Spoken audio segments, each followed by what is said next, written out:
Hello and welcome to the weekend technical analysis weekend technical talk. आज हम Nifty और bank Nifty का ही in detail यहाँ पे एनालिसिस यहाँ पे देखने वाले इस वीकेंड टेक्निकल टॉक में।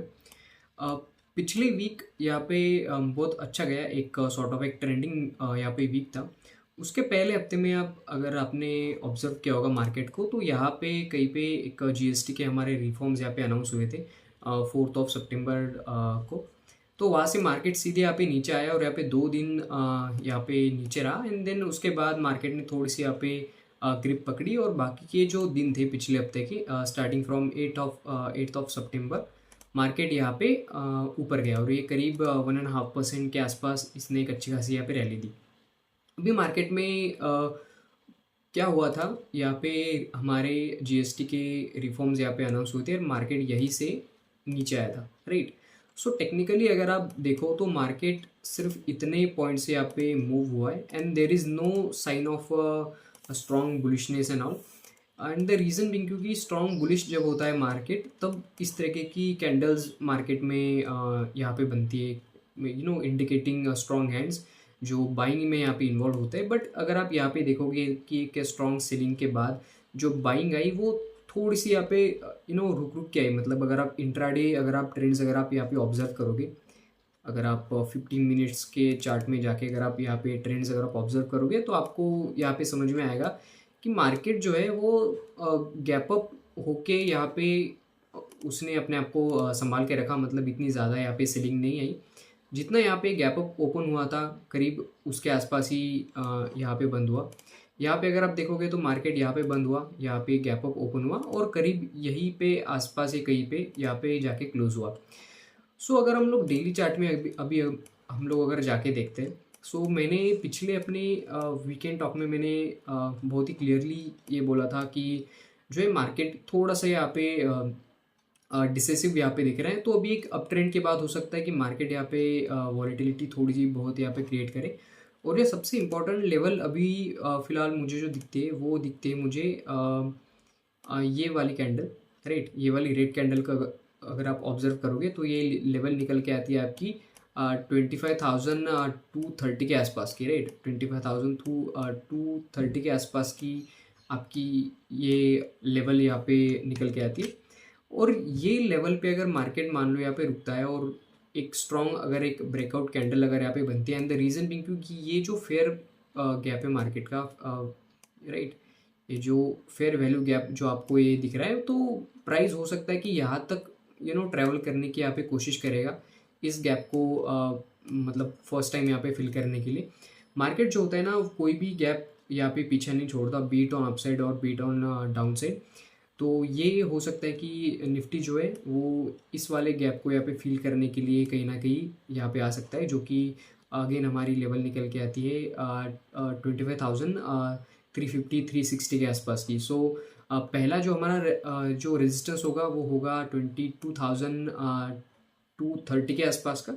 और उसके बाद अगर मार्केट इस लेवल के ऊपर अगर निकलता है तो हमें सीधे मार्केट यहाँ पे कहीं पे जाके ये रुकना चाहिए, जो कि है 25,350 के आसपास, राइट। डाउन साइड जो सपोर्ट अभी नज़र आता है मुझे फ़िलहाल, तो अभी ये वाला जो एक रिसेंट जो एक गैप है, ये रिसेंट गैप मुझे यहाँ पे नज़र आता है, जो कि है सबसे पहला 25,000, और उसके बाद जो होगा वो होगा 24,950 के आसपास का। तो ये है निफ्टी के बारे में, जहाँ पे सपोर्ट और रेजिस्टेंस हम यहाँ पे क्लियरली देख सकते हैं। मार्केट अगर और अपसाइड अगर जाना चाहता है तो सबसे पहले इस गैप के बाद यहाँ पे उसको वेट करके, एंड देन फिर उसके बाद रेजिस्टेंस आएगा 25,530 का, एंड देन उसके बाद फिर ये वाला रेजिस्टेंस आएगा जैसे मार्केट ने गिरना शुरू किया था 25,660 या 650 के आसपास, राइट। तो ये है निफ्टी के लेवल्स। अभी अगर आप बैंक निफ्टी के लेवल्स अगर आप यहाँ पे देखोगे, राइट, सो बैंक निफ्टी मैंने बोला था कि ये अपने डेली चार्ट में एक सॉर्ट ऑफ बेस यहाँ पे बना रहा है, राइट। डेली चार्ट में अगर आप देखोगे तो एक काइंड ऑफ एक बेस यहाँ पे बना रहा था, और उसके बाद मार्केट ने यहाँ पे इस लेवल का ब्रेकआउट किया, और ब्रेकआउट के बाद मार्केट यहाँ पे सस्टेन भी कर रहा है। सो एक नेक्स्ट रेजिस्टेंस या फिर नेक्स्ट लेवल जो होगा वो हमें बैंक निफ्टी में देखने को मिलेगा 24,900 का।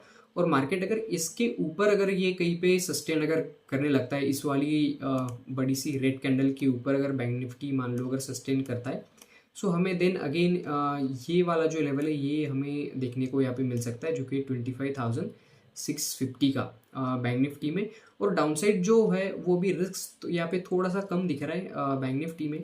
अगर आप डाउनसाइड अगर आप इसका सपोर्ट देखोगे तो ये सीधे 400 पॉइंट यहाँ पे नीचे नज़र आएगा। इस वाली ग्रीन कैंडल का लो आपका जो है वो as a immediate support act करेगा। और उसके पहले भी जो है ये ब्लैक लाइन जो आपको दिख रही होगी जो कि है 24,670 की, तो ये एक इमीडिएट सपोर्ट बैंक निफ्टी के लिए यहाँ पे निकल के आता है। अगर आप वीकली चार्ट में अगर आप ऑब्जर्व करोगे बैंक निफ्टी को, वीकली चार्ट में अगर आप बैंक निफ्टी को अगर आप ऑब्जर्व करोगे तो आपको दिखेगा कि एक ट्रेंड के बाद, एक सॉर्ट ऑफ एक डाउन ट्रेंड के बाद यहाँ पे एक बस एक शॉर्ट कवरिंग यहाँ पे आ रही है। तो ये शॉर्ट कवरिंग हो सकता है कि ये वाली जो एक लेवल मैंने आपको बताई थी जो कि है 24,350 सॉरी 55,350 की, तो एक शॉर्ट कवरिंग हो सकता है कि यहाँ तक आए, जो कि ज़्यादा यहाँ पे दूर नहीं है। अगर आप देखोगे तो ये सिर्फ करीब 800 या 900 पॉइंट यहाँ से दूर है।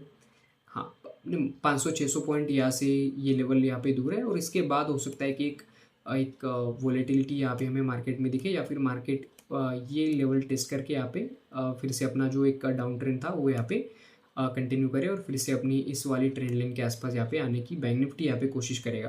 राइट, ये था निफ्टी और बैंक निफ्टी में, जो कि वीकली और डेली चार्ट मैंने आपको यहाँ पे बता दिया है। सेक्टोरल इंडाइसेस में अगर हम लोग निफ्टी आईटी की अगर हम लोग यहाँ पे बात करें, सो निफ्टी आईटी मैंने बोला था कि एक बहुत ही एक इम्पॉर्टेंट लेवल यहाँ पे निफ्टी आईटी में हमें यहाँ पे दिख रहा है। सो जो सपोर्ट और रेजिस्टेंस के अलावा जो गैप्स होते हैं, जो जिसको फेयर वैल्यू गैप्स कहते हैं या फिर फेयर मार्केट गैप्स कहते हैं, वो देखो आप किस तरीके से यहाँ पे एक अच्छे खासे सपोर्ट और रेजिस्टेंस की तरह यहाँ पे एक्ट करते हैं। अगर आप ये वाला गैप भी अगर आप देखोगे तो एक अच्छा खासा यहाँ पे सपोर्ट की तरह यहाँ पे एक्ट कर रहा है। और बाकी के जो गैप्स होते हैं, चाहे वो ऊपर के गैप्स हो चाहे नीचे के गैप्स हो, मार्केट उनको बिना फील किए ना तो नीचे आता है ना तो यहाँ पे ऊपर जाता है। ठीक है, तो इस बात का आप यहाँ पे ध्यान रखना। निफ्टी आईटी में एक स्ट्रेंथ यहाँ पे दिखी थी, जो कि इन्फोसिस के बायबैक की न्यूज़ के कारण यहाँ पे आ चुकी थी। बात फिर से वही निकल के आती है कि हमारे आईटी कंपनीज जो है वो अगेन अपना जो रिजर्व फंड है, जो अनयूज्ड फंड्स है, वो सिर्फ बायबैक्स में और बोनस में, मतलब इन सब चीज़ों में ही यहाँ पे यूज़ कर रहे हैं। उसका कोई कोई प्रोडक्ट क्रिएट करने में जिसका ग्लोबली हम अपना प्रेजेंस यहाँ पे बढ़ा सके, उसका एज सच अभी तक तो कोई इंडिकेशन हमारे आईटी सेक्टर की तरफ से यहाँ पे नहीं दिख रहा है, जैसे चैट जीपीटी ने किया है, फिर गूगल ने किया। राइट, तो वो जब तक एक इंडिया से अगर कोई ऐसा कोई एक सर्च बोट या फिर एक चैट जीपीटी टाइप अगर कुछ ऐसा अगर जब तक बाहर निकल के नहीं आता, तब तक हो सकता है कि एक नेक्स्ट लेग ऑफ रैली हमें निफ्टी आईटी में एटलीस्ट देखने को नहीं मिलेगी। और बाकी जो ग्रोथ है निफ्टी आईटी की वो एज इज़ मतलब 2 या 3% के आसपास स्टेबल यहाँ पे नज़र आती है, जब आप कंपनी के जब आप कॉन कॉल्स वगैरह आप जब आप पढ़ते हो तब। राइट, तो दूसरा कोई सेक्टर अगर हम ऑटो सेक्टर भी अगर हम लोग देखें एक बार, ऑटो सेक्टर अगर हम लोग देखें तो ऑटो सेक्टर में मैंने बोला था कि एक बार ये रेजिस्टेंस यहाँ पे टेस्ट होने की कोशिश हो सकती है। तो अगेन अगली वीक भी हो सकता है शायद हमें ये जो रेजिस्टेंस है ये हमें टेस्ट होता हुआ दिखाई दे। राइट, और इस रेजिस्टेंस के बाद हम आगे का यहाँ पे अपना ट्रेड यहाँ पे बाइंग का या फिर सेलिंग का हम यहाँ पे निफ्टी ऑटो के स्टॉक में हम यहाँ पे प्लान कर सकते हैं। निफ्टी मिड कैप हम लोग देख लेते हैं एक बार। Yes, this is Nifty mid cap index. So Nifty mid cap में मैंने बहुत पहले जब इसका एनालिसिस किया था, शायद 2 या 3 वीक पहले, तो मैंने बोला था कि ये वाली जो लेवल है हमारे लिए, जो कि 15,800 की, ये लेवल हमारे लिए इम्पोर्टेंट है। अभी एक अच्छा खासा वीकली चार्ट में भी ये यहाँ पे होल्ड कर रहा है अपने आप को। सो अगेन ये भी अपने रेजिस्टेंस के आसपास यहाँ पे जाने की कोशिश कर सकता है, क्योंकि ये अच्छे खासे लेवल पे अभी ये ट्रेड हो रहा है। अगर आप ध्यान से देखोगे तो अपने एक रेजिस्टेंस के आसपास ये अभी ट्रेड हो रहा है। सो निफ्टी मिड कैप इंडेक्स हो सकता है कि यहाँ पे थोड़ा सा कंसोलिडेट करके अगेन ये फिर से अपने जो ऑल टाइम आया था उसका वहाँ पे जाने की कोशिश करे। तो मैं दिख रहा हूँ कि यहाँ पे एक थोड़ा सा एक सेलिंग का प्रेशर यहाँ पे बनेगा 1 या 2 दिन, हफ्ते के पहले या फिर हफ्ते के एंड तक।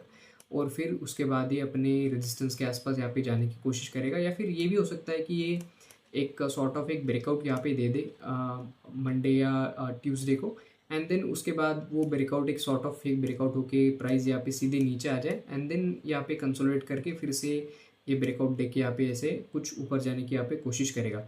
So this is all about Nifty mid cap index. एक बार हम लोग अगर ग्लोबल मार्केट को अगर हम लोग देखें,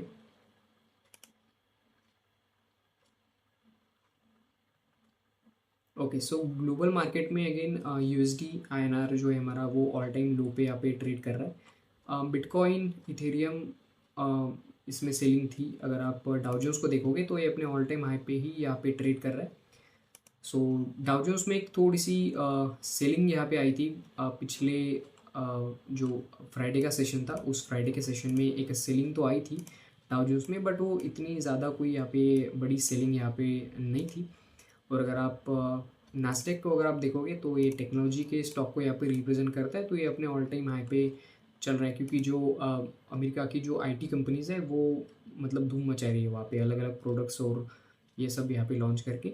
अगेन गोल्ड एंड सिल्वर अपने ऑल टाइम हाई पे चल रहा है। सो हो सकता है कि ये रैली जो है वो थोड़ी सी और यहाँ पे कंटिन्यू रह सकती है गोल्ड में, जो कि अगेन एक इंडियन इक्विटी मार्केट के लिए थोड़ा सा मतलब मुश्किल हुआ, क्योंकि अगर पैसा गोल्ड में अगर इन्वेस्ट होता है सो वो इक्विटी मार्केट में यहाँ पे कमाता है। So this is all about in today's video. अगर आपको पसंद आए तो वीडियो को लाइक कीजिए एंड चैनल को सब्सक्राइब कीजिए। Thank you so much for watching.